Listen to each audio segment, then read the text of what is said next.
Shefsky here, and welcome to Fantasy House. This is the world's #1 make-believe real estate podcast. I love doing this show because every week we get to go on a guided tour through a different person's imaginary dream home. They're always pushing the limits with mind-blowing houses and weird technologies and magic and all that cool stuff. They make weird, unique rooms, and I ask them, I'm like, hey, could you come up with appliances and technologies that we don't even have so they can solve your very unique problems? People do that, and really it's just good old-fashioned creativity and silliness. Fantasy House podcast is NSFW. It's not safe for work, although we're super Mr. Rogers inspired. It's a lot more of an adult Mr. Rogers experience, so it's raw, it's honest. We talk about sex, drugs, people's bathroom habits. Sometimes people take us to dark places, and we're all about authenticity and really reigniting that carefree, playful spirit we had when we were 4 or 5 years old. Just fearless exploring of our imaginations and ourselves. Do you remember that? I love that. I feel like we need that as adults too. And that's what I want to facilitate with Fantasy House. I want to inspire people to explore that again, get that feeling, that little fire lit inside for story time and imaginary make-believe time and just being ourselves. And it really is a great time. In Nathan Hurd's episode, he has a zero gravity room. So you just go in the room, flip a switch, and you're floating around. Jade Catapretta has a lazy river going through her fantasy house that has sexualized dolphins in it. Fifi Dosh has a private hot tub on top of a private mountain in her backyard. John and Tom from Chad Goes Deep, their fantasy house is actually a cloud that floats around like an RV in the sky. So they can go anywhere they want. Nick the plumber, he's got a live studio audience. So when he's with his family and he drops the punchline of one of his dad jokes, he gets a real applause. Joel Jimenez loves to cook, and by the way, is an amazing cook. But in Joel Jimenez's fantasy house, he doesn't want to clean up. He hates cleaning up. Loves to cook, hates cleaning up. Well, he's got a kitchen that washes itself. In episode 94, Mike Ishak's kitchen is just a portal to his aunt's Indonesian kitchen, so he can have ringdung anytime he wants, which I've never had ringdung in real life, but we had it on his episode imaginarily, and if it's anywhere as delicious as it is fun to say, it's got to be good, right? Ringdung. Jeremiah Watkins did a Halloween episode, and his toilet paper dispenser is a mummy that you just unwrap and wipe your butt with. Nat Baymel doesn't even have a bathroom. Speaking of bathrooms, he simply has a wizard. Anytime you need to go, the wizard appears and just makes your bowels empty. Just abracadabra, poof. Or poop, poop, poof. So cool, right? Every episode is brought to you by me, Jon Shefsky. I am your local Southern California realtor. Not just a fantasy realtor. No, a really real realtor. And I would love to help you with anything real estate related, whether you're thinking about buying a house, selling a house, maybe you're interested in why I love multifamily apartment buildings, any of that. I would love to be of service. And if you're thinking, John, I don't care about real estate at all, that's great. But I know you know someone who does. And you got to let them know. You got to say, hey, before you go making any moves, you got to talk to my boy, Jon Shefsky. He's a really real realtor, and he would love to be of service. And I really would. And even if you're not in SoCal, I can still help you because I have a referral network all over the country with some fantastic agents, and it's growing all the time. So check in with me. Let me know, because I got agents in Nashville, in Chattanooga, Austin, Texas, Boise, Idaho, Phoenix, Arizona. I got you covered. And like I said, that list is just growing. So just think of me when you're thinking of real estate. Be like, I'm going to hit Shefsky up before I do anything. Just send me an email, fantasyhousepodcast@gmail.com. I'd love to be of service or help in any way. Super stoked about this episode. I have a radical lady. I met her in Virginia a few years ago at a multifamily conference for Michael Blanc, and just been following her journey in real estate investing and all that good stuff ever since. So Melanie McDaniel is here, and I'm really stoked to get this started. So now, in the words of the great Angelo Bowers, let us do this.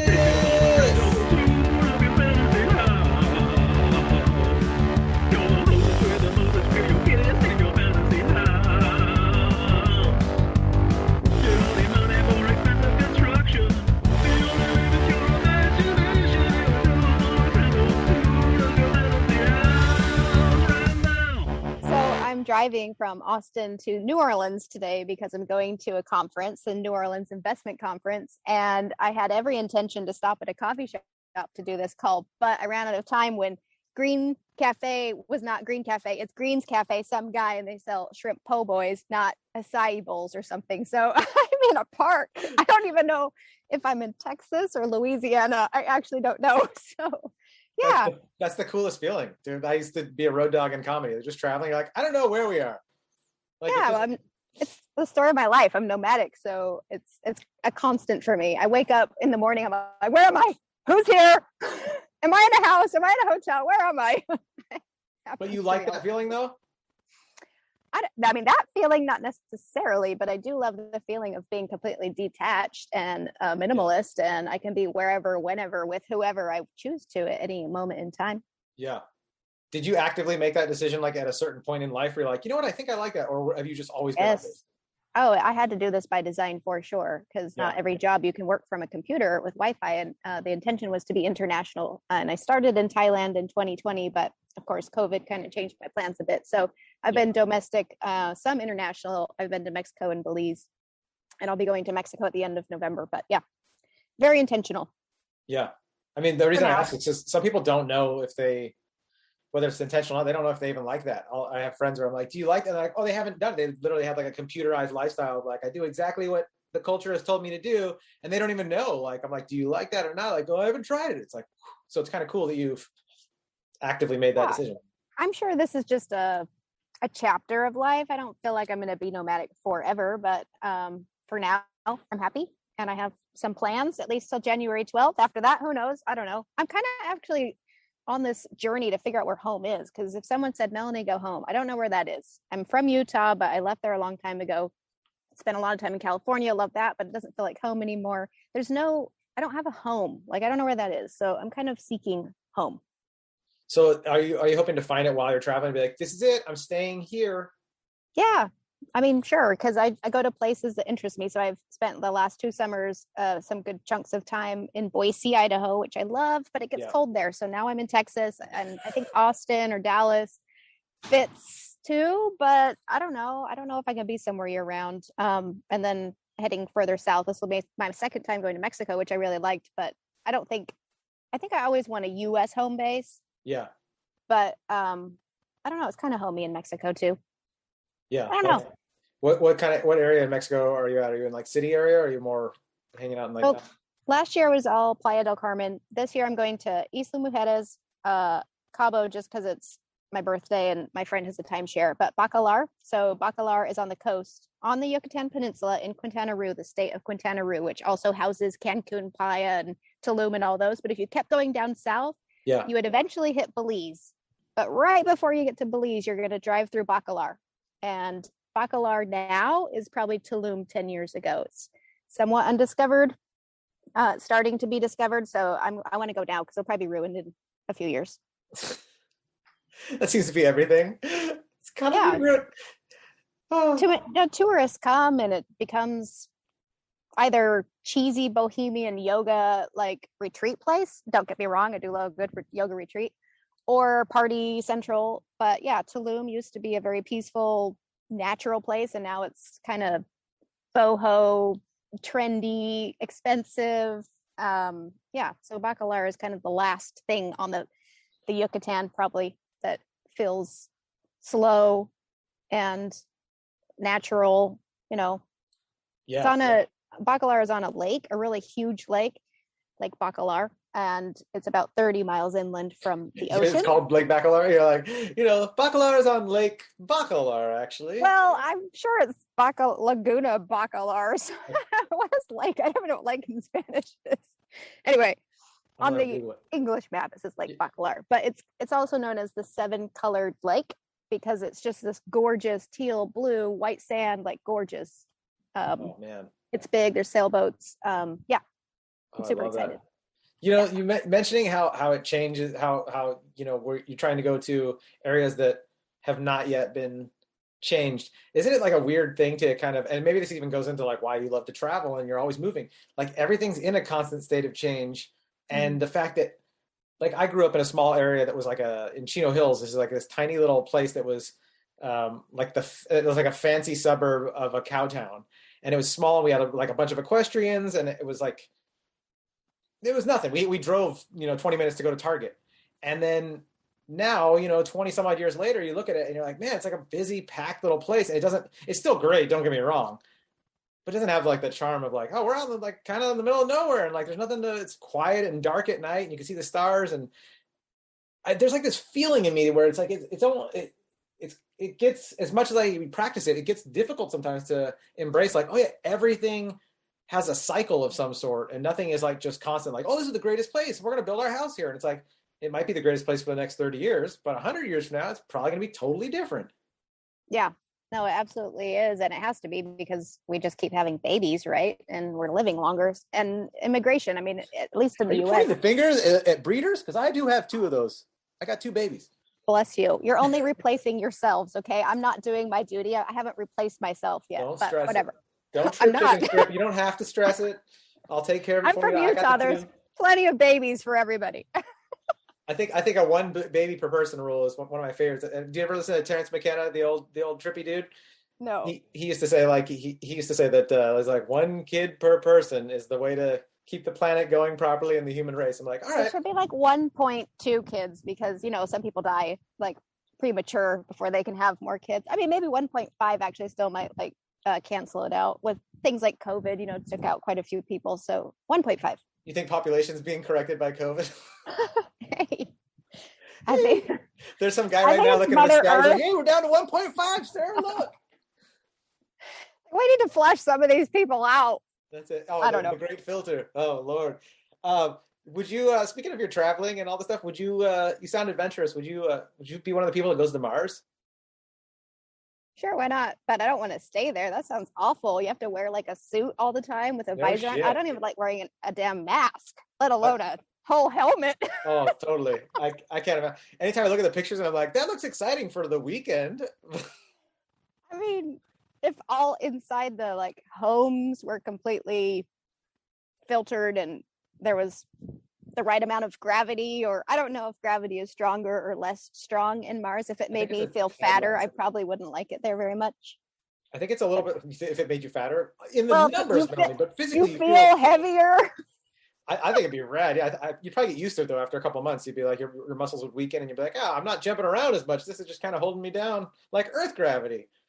It'd be like Wall-E, where your bones start shrinking and you just get fat. Oh yeah, I think that's an actual concern. That's why the astronauts have the treadmills in space. They're like, you better just work on those muscles, or space is going to take it away. And no fighting. Yeah. I got fighting cats. No fighting, please. I think I would absolutely. I think an adventure to the space station would be cool. Mars is a whole other like element because I think it would take a long time to get there. You're pretty committed at that point. Yeah, I don't know. I mean, I guess I would if it became mainstream, but definitely a trip to the like space station sounds fun. Yeah, even just doing the balloon thing that they just, what is it? Was it balloon? Is it a balloon that they just put up there? What did they? No, they didn't do the balloon yet. They were working on a balloon that's basically tethered to Earth that can go up to space and then just be pulled back down for tourists, and be much cheaper than flying up on Blue Origin. So I'm down to do that. But yeah, the Mars thing. Funny you mentioned that you wouldn't be down to stay. I think Elon Musk has put in the kind of the white paper for that, is that you have to kind of understand, like, we're thinking we'll be able to bring you back, but we're not sure. So it's like super adventurous. Yeah, no, I think you'd be stuck there. At least that's how they portray it in the movies. Yeah, I'm not willing to go, but I know there's definitely at least a few hundred people that are going to fight for it, if not a few thousand. Maybe if there were some cool people going. It doesn't matter how cool you are, Melanie. You go to Mars with someone and you're stuck there after a while and no one can take their mask off for a little walk outside. At some point, you're going to be like, you're not as cool as I thought. Yeah, I'd probably get old. It's true. So what this has been my favorite question lately for guests on the show. What is your favorite way to be in the flow state these days?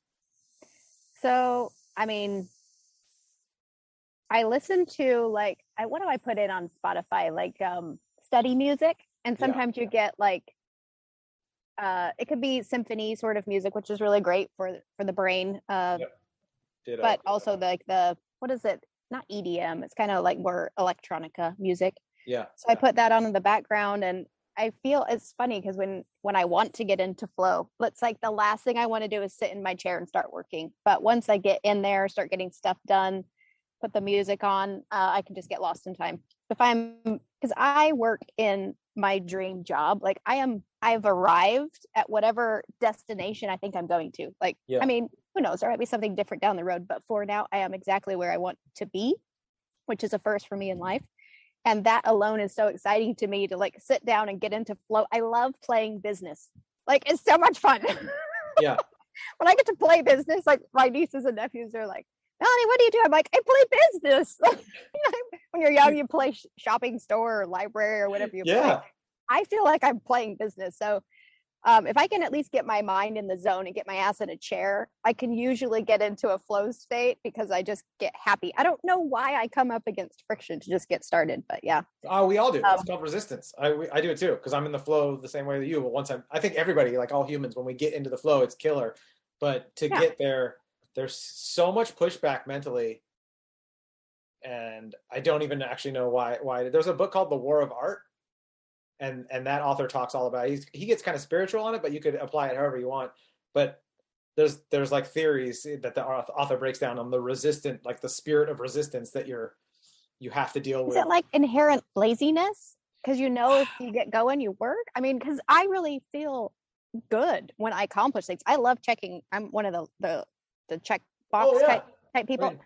I love a good list and I love to check stuff off. So if that is a dopamine hit for me or whatever, when I'm in flow state, why as a human that is susceptible to chemicals and hormones, why do I not get excited to go to work and get into flow state if I know I'm going to get that dopamine hit from checking something off my damn list? Like, why not?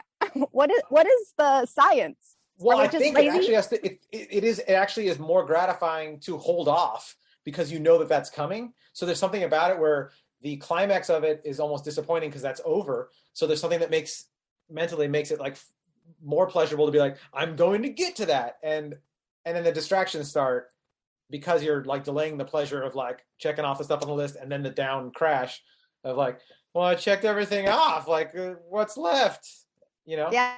Is that what he was talking about in the book? Blue balls for business? Wait, say again? Is that what the book was talking about? That was the explanation for it? Wait, what'd you call it? Blue balls for business? That's hilarious. That would be an awesome title. Blue balls for business. Oh, dude, that's so funny. Good. Well, I don't know do you know anything about tantric yoga, or just tantra in general, like the subliming of energy or whatever? Yeah, like reading about it here and there. I haven't read about it for a while, but well, it sounds similar. Like in tantric, I'm not some big practitioner of it, but I understand it is when you're going to your like specifically tantric sex. When you're subliming energy, you go to right before the orgasm, then you stop, and then you do it again. And then when you finally have one, it's like forever long. I'm not speaking from experience here, but I'm wondering if it's the same human. Yeah, I think it's totally related to that, though. I think it's totally related to that because there's something about the pleasure buildup. I used to have a joke. I used to do stand up. Fear of success. I used to have a joke about that, like holding, like sex is so wonderful, but I'm actually like depressed when it's over because I'm like, that was the best thing ever, and if it's over, like what the hell's next? And then you have to wait to build up that energy in like I guess a long form tantric. So I think that happens with the pleasure that we get when we're in the zone, when we're in the flow state. Because so it's not the fear of the I feel amazing when I'm writing. It's the fear of the finish. Yeah, that's what I'm saying. The fear of the finish or the disappointment of the finish, and like, well, what's left after the journey's more exciting. I used to enjoy traveling with my friends, my road dogs, to go do a comedy thing more than the actual comedy event. Like the drive there and going out to eat and just making fun of each other and coming up with these inside jokes. I was like, that's more fun. And a lot of times, even like anything creative, I'm just like, man, getting excited about making a painting is so much more fun than like when the painting's done. And you're just like, well, that's cool, I guess. But making it was great. It is true. It is about the journey. I was literally just listening to a podcast because that's what I do when I drive forever. It was Ed Milet, and he was interviewing Dean Graziosi or whatever his name is. And they were talking about that, where they were talking about money. Like if you flip a house today and you make some money, or you go and you flip a house or an apartment building and you make millions of dollars, it's the exact same feeling. It doesn't matter if you made 50 grand or 500 grand. It's the same feeling that we as humans have. So yeah, it is interesting. I'm going to have to pay more attention. I can actually see that because I did have a really flow state day just a couple days ago, finished a bunch of stuff. And then I was like, well, now what am I going to do? I literally read a book because I'm like, I don't know what to do with myself. I always play business, but right now there's nothing I have to do. That's like that's the perfect experience though, to like be like, oh, this is an opportunity to like get in touch with like a skill that I need to, like I always feel like I need to hone that too, where you're like, I got to be like at peace with like, there is nothing that I have. Like we're in a merchant culture where like the Western style of like your job is who you are, your identity. And in some ways that's fun for maybe people like you and me that like we get to be what we love and we get to be creative. But in some ways it is like a weird addiction to kind of disavowing like the being in the moment and like not respecting like, oh, all there is now. Like there is no future, there is no past, there is only now. And I spent all my life working on business things and planning these things and taking care of these tasks for the eventual like success of the task. But then I'm never in a spot where like, it really is just about like hearing some birds tweet, which is awesome, which is like how you love being outside and you're like sitting in the trees right now. And it's like, you just feel the sun and that's it. And be like, that's all I need.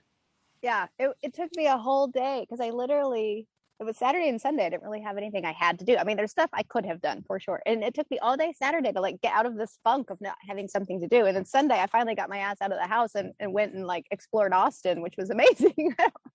Yeah. It was so strange.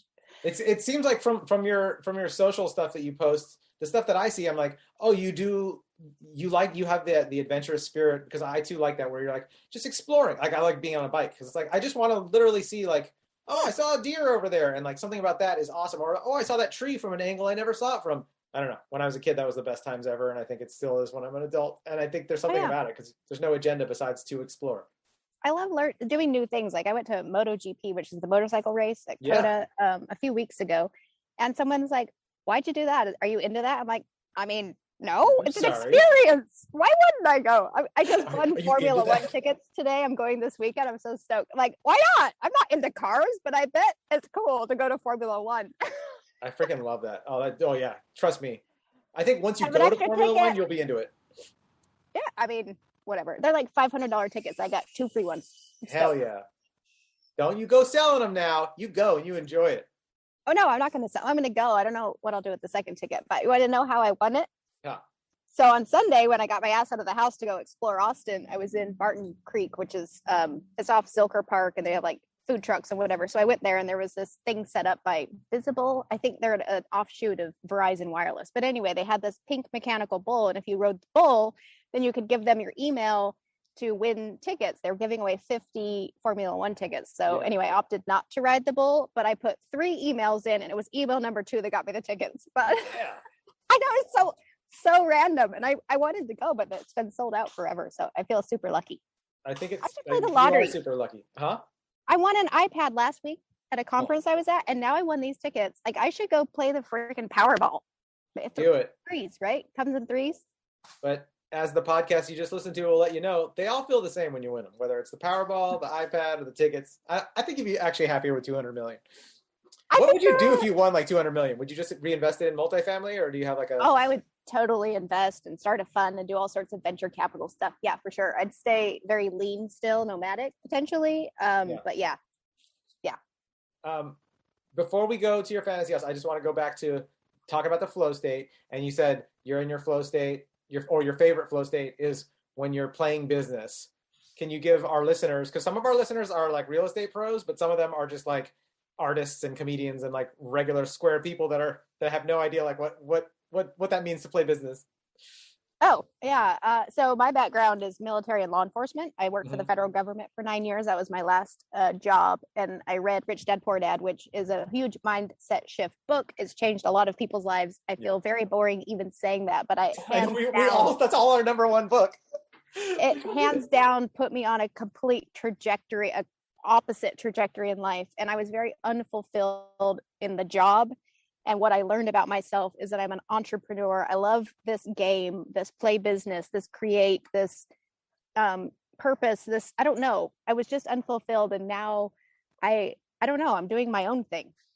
And that means a lot. So it was a journey of real estate, because in Rich Dad Poor Dad, of course, real estate is kind of, known as one of the biggest wealth builders. So I started off as an agent, as a stepping stone. I knew I wanted to go bigger, and bigger eventually turned into apartments. So I did it at Michael Blanc's coaching program for the apartment. I ended up buying a 24 unit, but most of the tasks to get that thing to the closing table, I didn't like at all.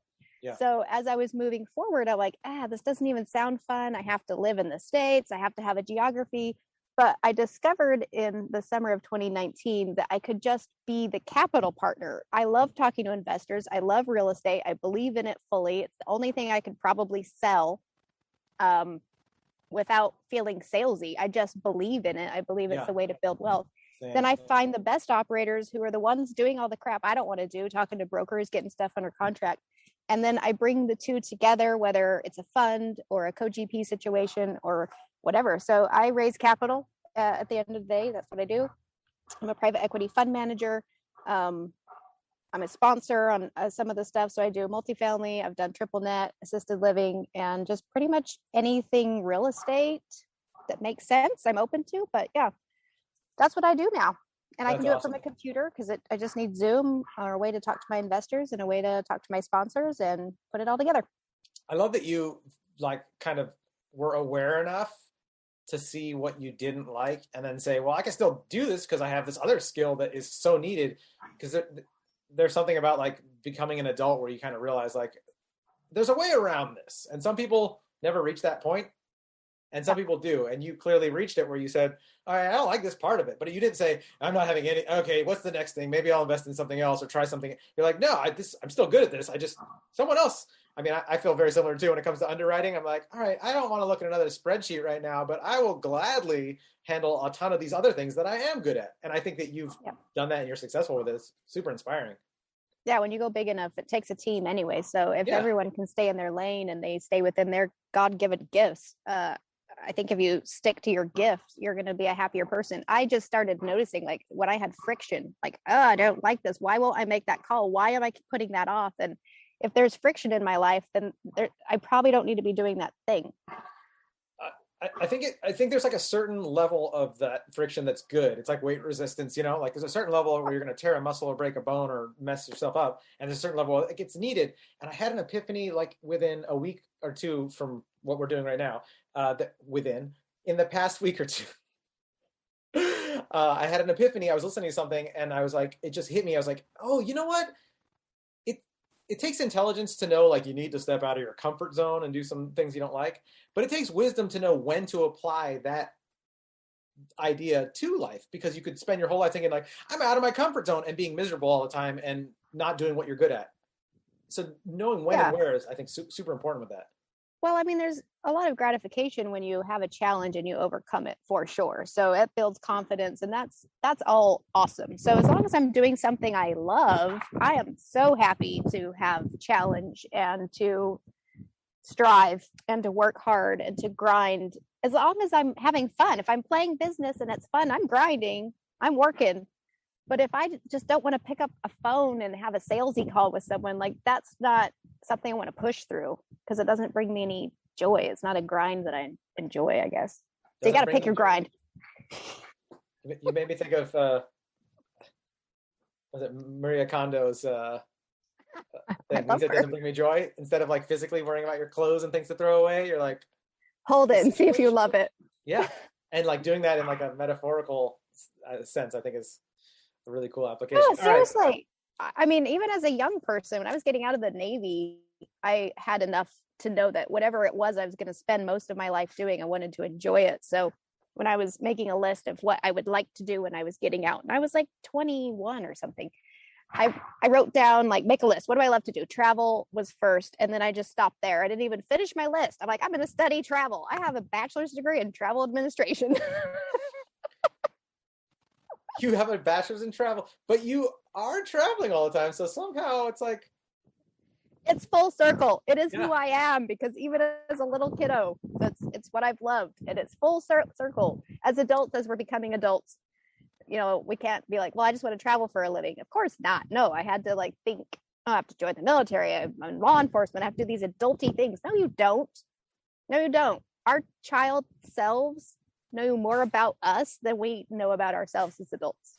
Yep. Unless we're conscious about figuring it out. If you go back to who you are as a kid, what you like to do, what you played with, how you interacted with people, that's who you are, because you're unfiltered and society hasn't put its limitations on you. So anyway. No, that's. I mean, this is awesome. This is such a great episode. I'm already so excited. I hope my listeners are having fun. All right, let's go to your fantasy house. So imagine that we're flying the orange fantasy house drone over, so we're seeing the geographical location. Where's it at? Oh man, it's got to be in the mountains, but not too far from water. And I'm okay if it's ocean or lake. It's very hard to get mountains and ocean together. I would say that's probably what I really loved about California, being in Malibu. Yeah. But outside of there, unless I'm out of the US or maybe Oregon, it's hard to get that. But I like warm weather too. So Washington and Oregon are kind of out. So probably similar to a climate like Southern California, but mountainous. Yeah. Lots of green and no people around. These are great notes. Okay. I feel like I'm looking for the house for you. All right. No people around, lots of green. Got it. I'm in the MLS right now. I want it to be drivable to the international airport because I travel so much, but I definitely would like my space, at least an acre, if not 5 or 20. That's a good range.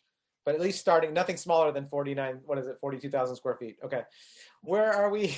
What are we looking at for the house? So if you're on this like large acreage of 20 acres. So at the moment you don't see anything because the house is so small that it fits in my car because I don't want to have roots anywhere, right? I want to pull my house. It's in a box that will unfold. And you kind of like, those tents, you just throw the tent and it pops open. Yes. Oh, I need a house that I can take with me. So I guess when you're flying the drone over, that image can change because I could be on the beach or I could be in the mountains. I might even be in the snow for 5 minutes because that's about all I can handle. But, it might be fun once. Girl who grew up in Utah. That's why I'm not in Utah. Remember, I'm not there anymore. I don't like to be cold. It's the worst thing ever. So anyway, it's probably the size. When you're playing that game when you're young, like the who, what, where, when, how, and you have to guess what the person's thinking. I don't know why, but my mom would always be like, well, is it smaller than a bread box? I'm like, what's a damn bread box? Anyway, so it's about the size of a bread box. Yeah. Whatever that means. But yeah, you just kind of like fling it and it just pops open the whole house. I feel like if we were flying the drone around and we're filming, like, here's where it should be, like, it would show you going like this, like opening up and throwing it out in the air and it goes and it pops open. Like the whole tent. Oh, it's so cool. Yeah. So I know in my fantasy I could have anything like someone who cleans it on my behalf, but I actually don't want anything too big. Okay. I don't like too much space. One, I feel wasteful and I don't want to clean it. Although I know in my fantasy house, I could have a robot that cleans it for me, but I don't know. I'm a minimalist. So when I think of things and big stuff, it kind of stresses me out. So it's small. Like the ideal would be like the size of like a 2-car garage with a living space on top, but I want it to be beautiful architecture. And in the garage, we'll have a very amazing gym because that's important to me. Yeah. To have somewhere I can work out and listen to my Rob Bailey screaming at me while I work out. And you're doing yoga in there, I'm sure. Well, yeah. I mean, maybe yoga outside on the patio in the sunshine or something. Cool. But, so the gym's like what, strength training? Yeah, mixed modality. Can't really use the word CrossFit, though. I think you might have in your intro. Is it copyrighted? I can't say that anymore. I don't know. I just know that when I was at Federal Law Enforcement Training Center, they called it mixed modality because they couldn't say CrossFit. We could get sued. But they literally say that. It's a mixed modality. We can't say CrossFit. I'm like, you just said it. You just said it, dude. You just said it right now. What, CrossFit? Oh, you did it again. Don't count. Yeah, right? Anyway. Everyone get out of here. Something to do, some squats and deadlifts and maybe a bench for bench press or whatever. The stuff, lifting. I like to lift. Oh, yeah, me too. I just got a bench from my garage and I'm like, why did I wait so long to do this? This is the best decision ever. It's the best. Okay, this isn't about me and my silly little garage and my deadlifting. This is about Melanie's house. Okay, so you got a sweet gym. We're doing yoga outside. Can we go to like your kitchen? Yeah, I knew you were going to ask about the kitchen. That's like my favorite thing. I know. I don't.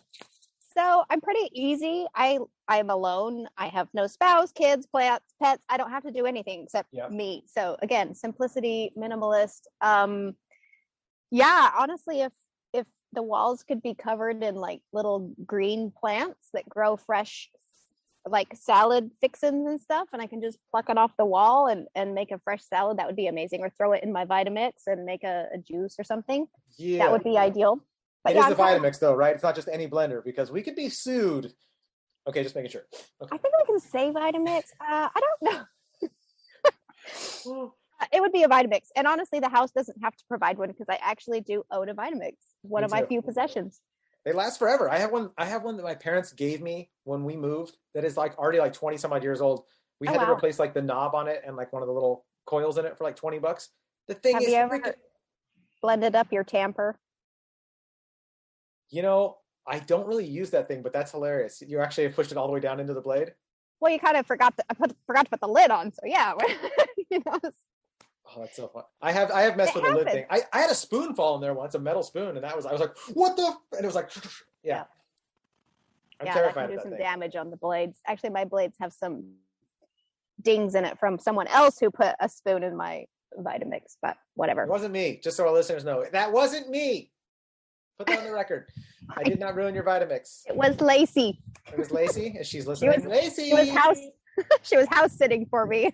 I didn't give her instructions. I mean, not that putting a spoon in the blender should be on the instructions, but they're kind of a Vitamix should have like 2 keys, like a launch code thing, and like 2 people have to turn it on. Like it should not be. It's not for house sitters.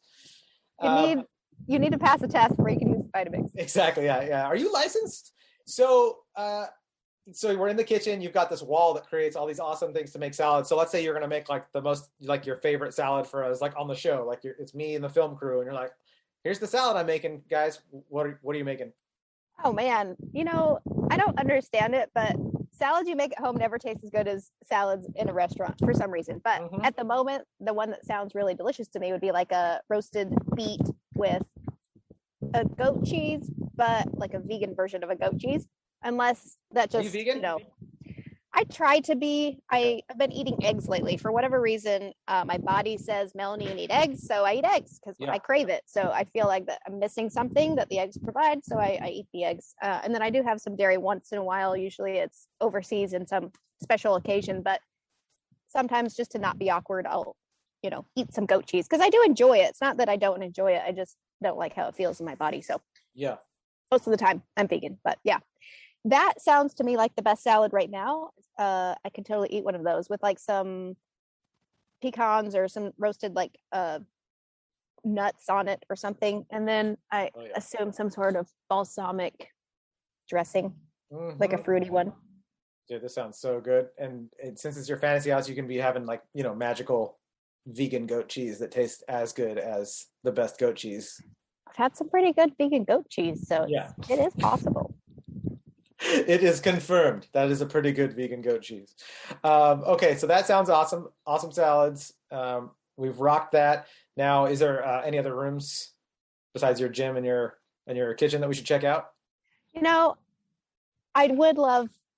It doesn't make sense in my small house, but I would love the idea of a nice big bathroom with space and a big closet, because I've never had a big closet my whole life. I don't even have enough stuff to fit in a big closet. So I don't know, but space sounds good, but that's boring. I think what would be better is the spa room. I really would love like a spa room where I could do yoga, but also I would have like a masseuse on call.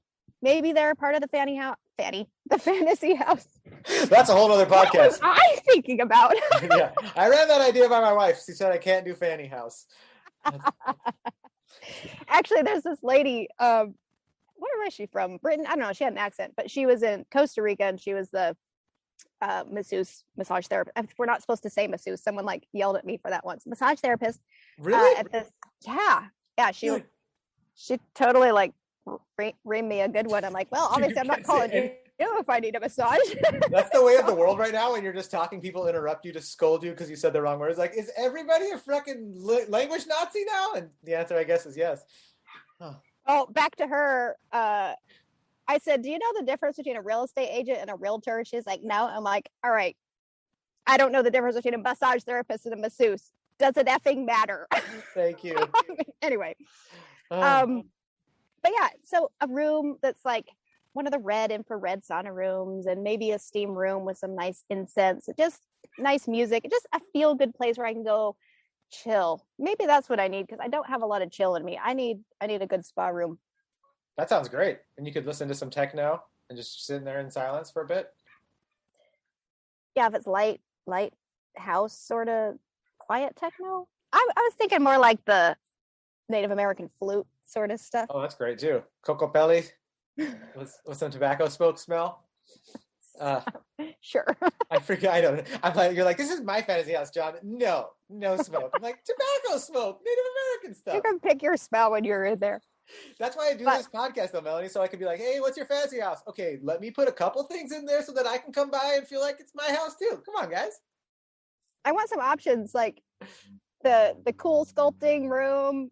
You know, the freeze your fat off. Maybe have you ever done that before? I swear to God, I've seen that. I'm like, I'm scared. No. I would love to have it on my love handles. I think it'd be great. So my friend just did it in Boise, and she is not happy with the results. Like, doesn't have any results, and it was many thousands of dollars. And the thing about coal sculpting, it's kind of like lipo because it literally kills the cell, and you can't control which cell it kills, so it can turn out kind of lumpy. Like if you went in and got lipo, because you're literally removing cells, but it's not like it's smooth necessarily. Yeah. So anyway. I walk out of there with 4 love handles. I'm like, wait, I have more. Well, it'll just be a lumpy love handle. Maybe. Someone listening to this is going to be a coal sculpting person. They're going to hate me now, but whatever. Then there's like the infrared. You get a bad review from a listener? It's possible. Loved it up until the cool sculpting part.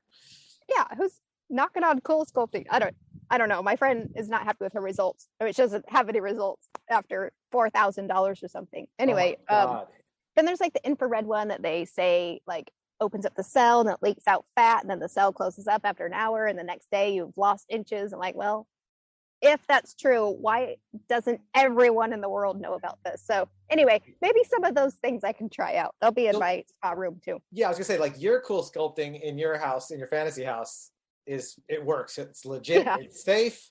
It's a complimentary for your guests. Yes. Oh, something. I love how I went to your fantasy house, and not only did I eat healthy, I had my salad. I feel good and light from that, but then I also walk out of there like, boys, we lost some weight in there too. We all got cool sculpted.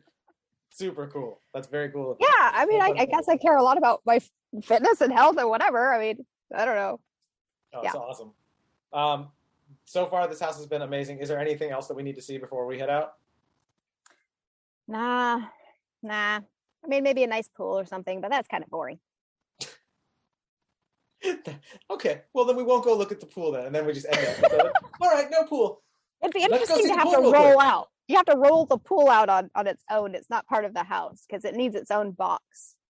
It's kind of wet.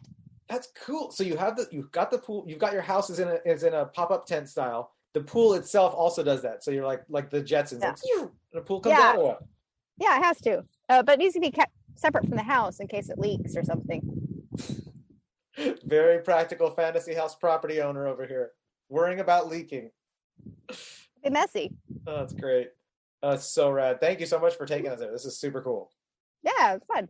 Tons of fun. Where can our listeners find you and like social media? What do you have? Well, Freestyle Capital Group is my business. Pretty much everything's branded there. Instagram, LinkedIn, and Facebook. And then just my website, freestylecapitalgroup.com is a good place to find me. Or Melanie at freestylecapitalgroup.com is my direct email. So I'm not hard to find if you just look it up. Yeah. That's awesome. Guys, check out Melanie's stuff at freestylecapital.com. If you want to email her, there you go. Melanie at freestylecapital.com. That's easy. Freestyle Capital Group. Don't forget the group because there is a Freestyle Capital group. If you go to just regular Freestyle Capital, it'll be some kids that do some skateboarding and are raising money for skateboards. You need to have a group at the end there. All right, perfect. Awesome. Oh, wow. Guys, thank you so much for tuning in. If this is your first time listening, go ahead, hit the share button, subscribe, give us a review, and if you're a long-time listener, hey, thank you so much for your support. Get out there, have a great time, be silly, and have fun. Mwah!